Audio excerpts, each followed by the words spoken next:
It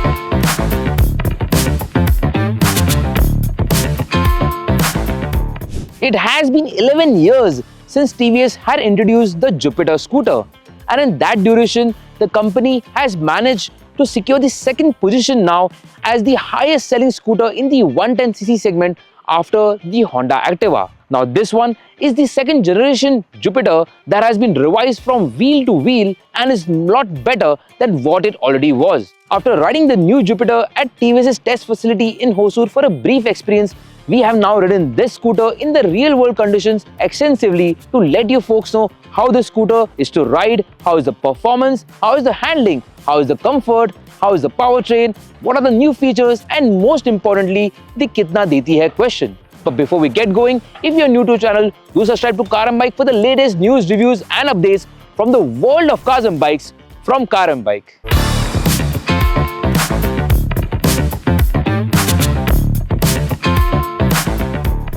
The new Jupiter looks nothing like the one that it replaces, as it now receives a fresh design with a sweet balance of sportiness and edginess along with the conventional properties of a typical family scooter. Starting from the front, you now get a new LED headlamp that is accompanied by this LED strip with these inbuilt turn indicators that look pretty neat.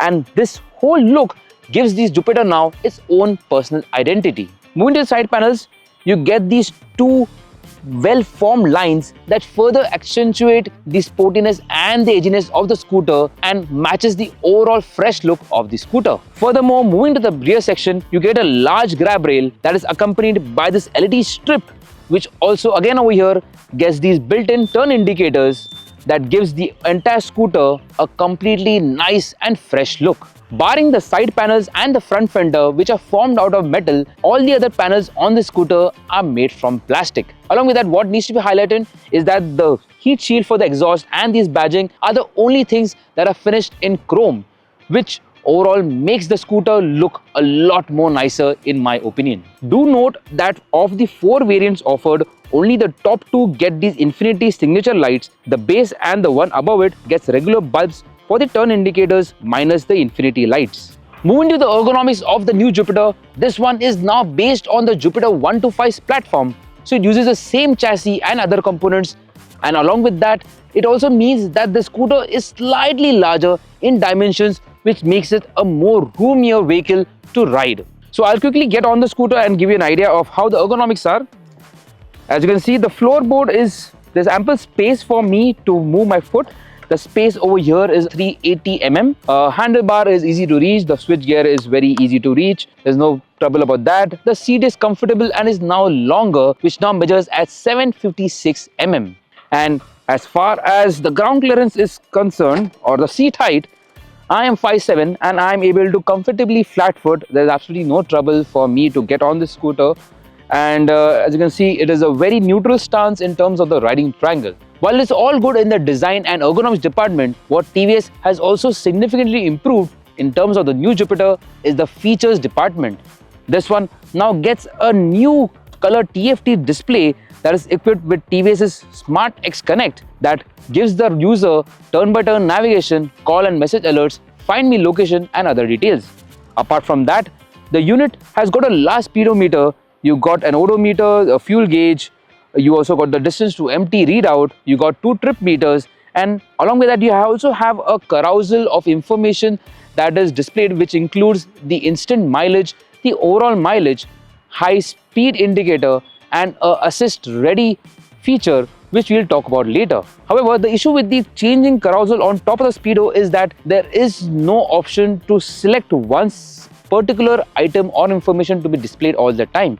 So you have to keep on glancing down and hope that the information that you want to see is displayed, which does get pretty annoying on the long run. Moving further, you get this 2-liter storage compartment at the front wherein you can keep your cell phone, wallet, or a bottle of water or a napkin or other knickknacks. And then to charge your devices, you get this USB-A port, which is conveniently located over here, and then accompanying that is the multifunction key fob, which has been taken from the Jupiter 125, and along with that you also get the fuel filler cap is now positioned at the front, which you can open from here and conveniently fill up fuel over here.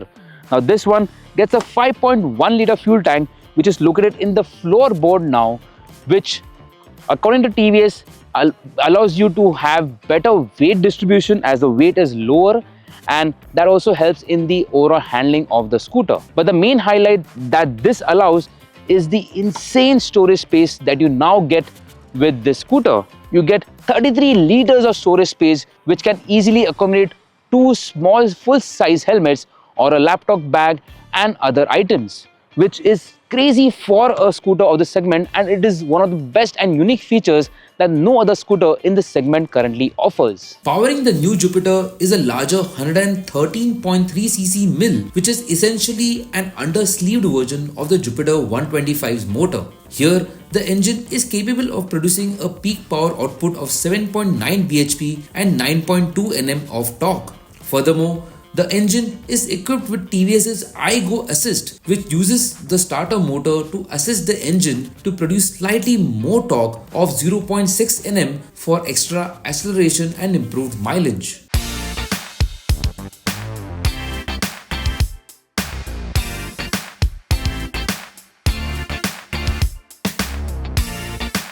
To ride, the new Jupiter is similar to the outgoing model. Well, that is a bit confusing, right? Since it's an all-new chassis and a new motor and all of that, right? But it still has the same attributes that the Jupiter was known for, which is being spacious, comfortable, nimble, good ride quality, decent performance and all of that. But with this one, it does all of that and now even better. Additionally, this scooter, since it adopts the 125cc's platform, is now more spacious, the engine is smoother and more refined, and the power delivery is also a lot more linear. Additionally, the iGo Assist system has a marginal difference when it comes to its activation and how it contributes to the torque output that the engine otherwise produces. It is in the mid section of when you're riding and you want to have the slight push. Is when you open the gas all the way, is when you get that initial, you get that small addition of the iGo Assist system. It is quite small in terms of how you will feel it, but it is there and it is mostly felt in the mid acceleration department. Along with that, what you also need to know is that I had to several times close the throttle and open it again to initiate the assist on function, as it would say assist ready, but on just opening the gas from where it was, it wouldn't activate that function. So I had to close the throttle and open it back on to have the feature enabled. Also, the start-stop function requires the user to press the brake and then blip the throttle slightly for the engine to crank back up. While I was testing, in the initial phase of testing the scooter, I did find it a bit of a hindrance, wherein I had to, the coordination of the brake and then the throttle blip wasn't lining up. But with time, I got accustomed to it, and now I don't think I have any problem with that, and this system works flawlessly. The ride quality on the Jupiter is exactly how we'd want for a comfortable family scooter, as it manages to iron out road undulations and potholes with absolute ease. In addition to that, the scooter manages to trace a line with absolute confidence so that you are in a good position to make your way through traffic. Along with all of that, what also needs to be mentioned is that the Jupiter is one of the few scooters in the market in its segment that is offered with the option of a disc brake up front. That being said, the brakes on this scooter are simply good, as they offer all the required bite, progression and feedback to really inspire a lot of confidence to ride this scooter and enjoy it.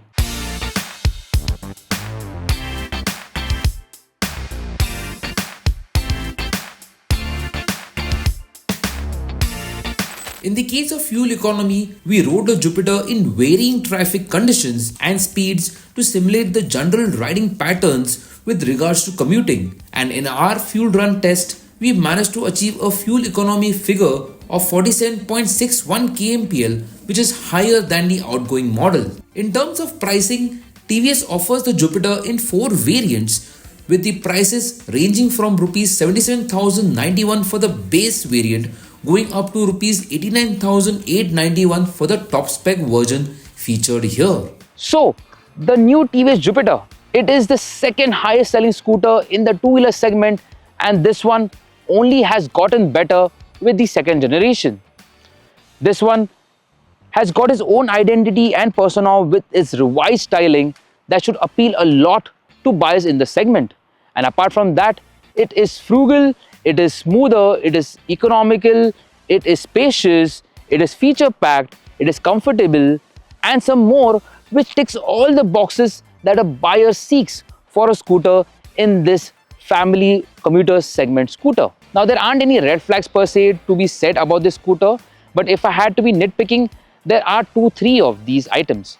First up is the underseat lamp, which is lacking in this scooter. It has got a large underseat storage, but there is no lamp. So in dark places, you might have to use your phone torch or something to see what is there kept under the underseat storage. Secondly, you get these turn indicators have got this beep, which I understand is from a safety perspective for some, but for some riders like me or others who also use a scooter but do not like that beep, it can get a bit annoying. And lastly is the information that is displayed on in the carousel area, which keeps on moving, but there is no control on what you need to see while you're riding the scooter. Well, that's all about the new TVS Jupiter, and do let us know in the comments what are your thoughts about this new family scooter that has got new looks, new features, new function, and a lot more new things. And in addition to that, also do let us know which other scooter apart from the Honda Activa is what you want us to compare this scooter with. Well, that's all for now. If you have liked this video, do give it a like and do share it with your friends and family. And I'm Hosur, and I'll see you in the next video. Thank you for watching Car and Bike.